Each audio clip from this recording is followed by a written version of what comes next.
Ya, untuk selanjutnya kita akan mengundang 3 orang anggota RSN yang akan berbagi kisah hidupnya. Karena berkat RSN beberapa masalah dalam hidupnya bisa terselesaikan.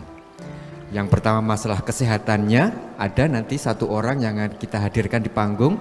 Lalu yang kedua masalah pencerahan jiwa, kursinya sudah cukup ada 3. Mari kita undang naik ke atas panggung. Yang pertama Ibu Riris. Ya, Bapak Ibu tentu masih ingat wajah beliau waktu di YouTube live streaming. Ya, beliau di jauh-jauh dari Jepang menyempatkan ke sini karena memang liburan musim panas ya Bu ya.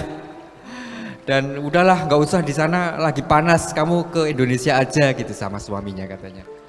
Baik, dari yang pertama dulu barangkali Bu Riris. Bu Riris ini pernah memiliki masalah kesehatan yaitu tiroid dan kita akan tanyakan kepada beliau Bu Riris pada saat sebelum masuk ke Rumah Sehat Nuswantara, apa yang dirasakan ketika menderita sakit tiroid dulu Bu Riris? Tiroid. Selamat sore Bapak Ibu semuanya. Jadi waktu saya ini tiroid saya kan tinggi kata dokter. Jadi itu kayak semacam apa ya? Kayak saya kan belajar bahasa Jepang juga di sana. Jadi untuk nginget itu susah, apalagi yang kanji susah itu kan mengingat. susah banget. Jadi saya cuma ambil 1 tahun karena kan mahal juga ya. Jadi kalau daripada buang-buang duit, saya nggak mau daripada ini. Terus apa ya kayak itu jadi bad moodnya naik turun.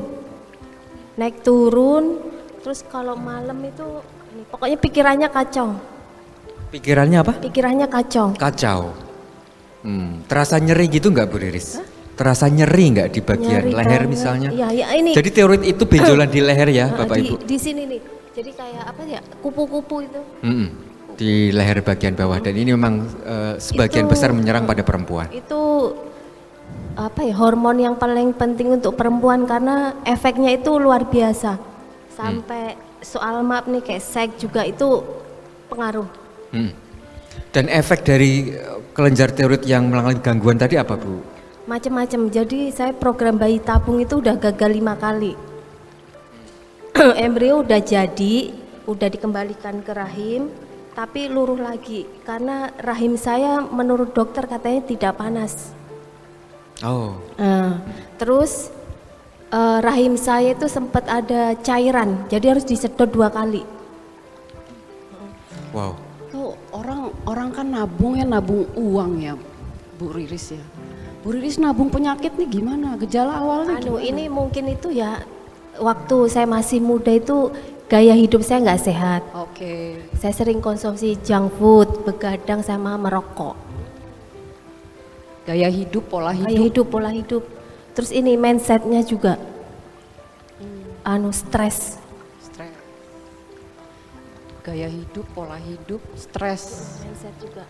Jadi nabung ya, nabung penyakit ya. Berapa lama tuh mengalami hal itu? Itu, saya itu sebelum berangkat ke Jepang saya udah periksa. Saya udah tahu kena tiroid.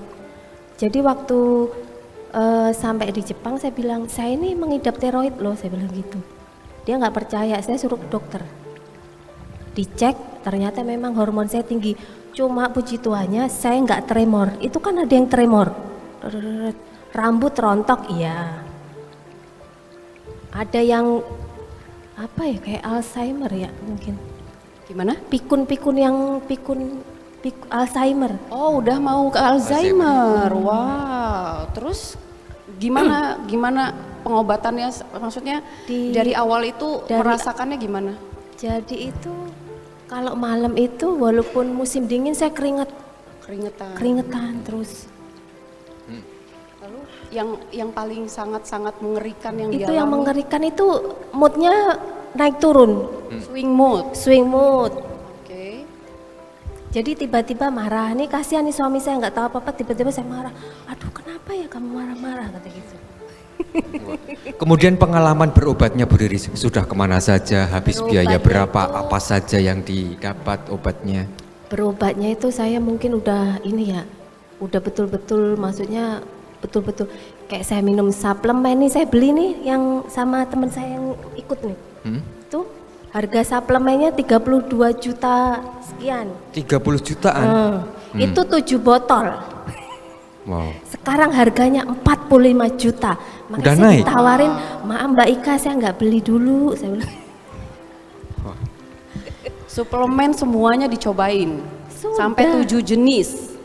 Rasanya apa? Rasanya jadi efeknya itu muka saya kenceng aja. Cuma muka doang yang Muka kencang. kenceng, flek Lalu hilang. yang dirasain tremornya segala itu ada nggak perubahannya? Masih ada. Masih ada. Terus akhirnya saya disuruh terapi. Saya tahun kemarin tuh pulang ke Indonesia hanya untuk terapi. Terapi apa? Terapi bioenergi. Bioenergi. Saya mungkin itu habis itu 20 juta ya. Habis 20 juta. 20 juta. Belum ongkos ya? Belum ongkos. Itu waktu itu saya pas pulang harga tiketnya mahal banget. Wow. Udah gitu yen lagi Segitu ya turun. perjuangan Bu Riris untuk dapat kesembuhan.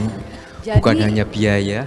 Jadi total pengobatan dari ketemu sakit sampai kemarin terakhir berapa? Nggak kehitung. Nggak kehitung. Nggak terhitung. Duit tabung aja tipis sekarang. Terus nggak sembuh juga? Sembuh. Nggak sembuh. Sampai ratusan juta ya Bu Riris sekali ya habis ya. Untuk berobat ya. Wow. Untung suaminya duitnya banyak kali ya. Amin, puji Tuhan. Iya. Nah, setelah itu kemudian bertemu dengan Rumah Sehat Nuswantara. Apa yang dilakukan pertama waktu itu setelah gabung ke RSN? Teman saya kan. Coba Bentar didekatkan dulu. mic-nya, mikrofon. Teman saya itu yang daftarin saya ke RSN. Saya tuh WhatsApp, apa kabar Momi? Oh baik. Kamu masih itu, sebelumnya kan saya meditasi juga. Cuma nggak seperti ini ya.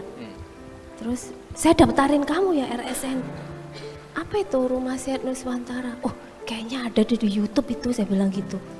Ada di udah, YouTube? Ada di YouTube, saya pernah nonton itu. Ya udah didaftarin tuh ya. Sudah ditelepon kan? Belum, mungkin minggu depan kali, saya bilang gitu. Kan ditelepon. Saya langsung daftar itu 29 Mei, saya masih ingat. Saya lingkarin di kalender saya itu. Daftar. Setelah meditasi, 3 hari sebenarnya saya udah ngerasain Bang El. Udah ini. Cuma saya mau testimoni ini saya pending aja kan, belum ini kan. Sebelum sampai ke situ Bu, setelah masuk RSN dapat apa aja dari RSN? Banyak dapatnya. Mindset saya jadi kebuka, berubah. Ke suami juga. Terus jadi apa ya? Pokoknya luar biasa deh, nggak bisa diomongin ya kalau nggak gabung. Kalau nggak gabung nggak bisa. Iya. Oke. Banyak dapat. Jadi selain kesembuhan dari, oh ya, sampai sekarang gimana kabarnya tiroidnya Oh Bu? ini sebelum tanggal 27 bulan kemarin ya, saya kan Iya. periksa pertama yang pokoknya 2 bulan berturut-turut nih, yang kemarin dibilang normal, ya kan? Ya bulan Juli kan sudah Bulan tes lab Juli, ya. tes lab. Dan itu hasilnya sudah dinyatakan sembuh normal. Tapi kata dokter saya harus tetap minum obat. Ya. Terus yang sebelum pulang ke Indonesia ini, saya kan kontrol lagi. Ini udah lebih bagus lagi. Ya Wow. semoga saya nggak minum obat, saya capek nih minum obat. Tepuk tangan Bapak Iya, Ibu. amin. Ngomong-ngomong kemarin bilangnya kan bawa ya hasil labnya ya dari 0 sampai sekarang gitu ya, dari waktu terdeteksi sampai Ini ada juga tapi ketinggalan. oh ketinggalan. Oh, oke nggak apa-apa, tapi dibawa loh Bapak Ibu buktinya. Kalau Bapak Ibu mau ketemu sama Bu Riris Itu- untuk nanya mana sih buktinya, aku mau tahu dong. Nah monggo silakan ke Bu Riris langsung, ketinggalan di kamar cenah ya. Ya, Bu Riris ikut rajin meditasi. Meditasi apa saja? Apakah juga melakukan itu di luar jadwal rutin? Oh iya, kalau saya lagi jalan kaki kan, kalau di sana sering jalan kaki ya saya. Jadi saya nafas sadar aja tuh sampai rumah. Sambil jalan, Dari nafas sadar? berangkat dari rumah ke rumah sakit itu kan jalan kaki jaraknya 15 menit tuh. Kalau saya cek ini yang bayi tabung ini kan, itu saya ini aja nafas sadar ya. Sambil jalan saya gini. Nafas sadar. Nafas sadar. Sambil jalan nafas Terus sadar. sambil tunggu giliran dipanggil itu untuk periksa, saya juga meditasi. Jadi semenjak kita gabung di RSN, waktu kita semakin produktif ya. Kalau kita ngantri biasanya dulu ngapain? Pasti lihat-lihat HP, ya kan? Kalau sekarang nafas sadar, asik. Iya. Luar biasa. Oke, karena keterbatasan waktu, saya kira sudah cukup ya Bu Riris ya, karena sudah diceritakan semua. Jadi nanti kalau ingin tahu lebih banyak tentang Bu Riris, sudah ada di YouTube bagaimana Bu Riris bersaksi setelah bergabung dengan RSN dan apa saja perubahan-perubahan yang sudah dialaminya.